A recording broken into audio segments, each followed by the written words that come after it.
is looking, unfortunately, like a really messy pattern all the way through Memorial Day weekend. So whatever you had planned, just make sure you have a way to run on inside, as those showers are going to be passing throughout the extended forecast. So what am I tracking? Today it's mainly just warmth and humidity. Then we've got these isolated shower chances in the afternoon that turn into heavy downpours by Tuesday night. So tomorrow evening is when we start to see some short waves moving into the area, and this is a pattern that's going to stay stuck throughout the remainder of the week, and that's why we're not seeing the rain pass through. It just kind of sticks around day by day. Hey, speaking of sticks around, the humidity has definitely been a noticeable addition to our plans.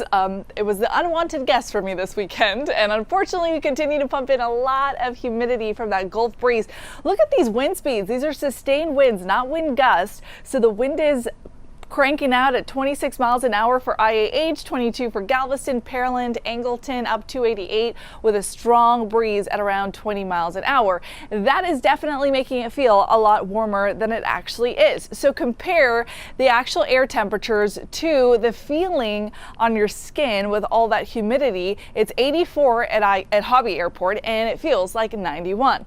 84 in Conroe, same feeling. Bush Airport is at 86 and it feels like 94. So throughout the afternoon, that's what you're going to notice most. Cloud cover hangs around, humidity sticks around, and I think the feeling gets up to close to 100 for this afternoon. Notice in terms of rain potential today and tomorrow afternoon, it is really limited. By tomorrow night, that's when we start to see a line of storms dropping in. This is your first short wave of the week, and we're going to see many more of these. So here's an idea of what we're going to expect. Some downpours, yes, some pretty gusty wind, because you'll notice as I fast forward, this kind of rotates a little bit. This is what's called a mesoscale convective system, and this has the potential of bringing us some gusty wind as it's churning out of here, and even some small hail. I'll show you that risk here in a second, but this is round one of some pretty heavy rain that we are going to see throughout the week. So Tuesday overnight into Wednesday, we have threat level 1 for the potential of the stronger storms. So it is the lower risk. A higher risk exists in the DFW area in case you had any business that took you in that direction. Notice the highest potential for that is going to start at 11 o'clock tomorrow evening, and it'll last through the early portion of our Wednesday morning. So this might make for a really messy commute as we head into the middle of the week. And then here's a snapshot. What's ahead after this really doesn't let up. So high-end rain chances for Thursday, for Friday.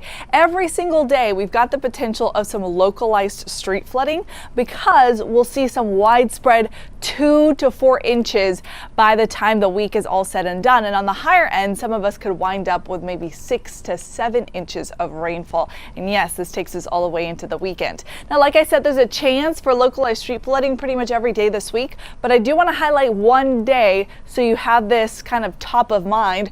Thursday, it looks like we'll get the heaviest downpours consistently throughout the day. So we already have a level 2 for our northwestern cities and counties, a slight risk. And in downtown Houston, we'll be looking at least a threat level 1. With all this rain, at least there is one good trade-off. We're looking at cooler than normal conditions, and this is expected to last us through the end of the month. So you'll notice high-end rain chances each and every day. Then those temperatures come trickling down at least into the low 80s by the time we head into the weekend, Cheryl. All right. We've been warned, Kim. Yes, we've been warned. Have the Thank umbrella. you. Yes. Global.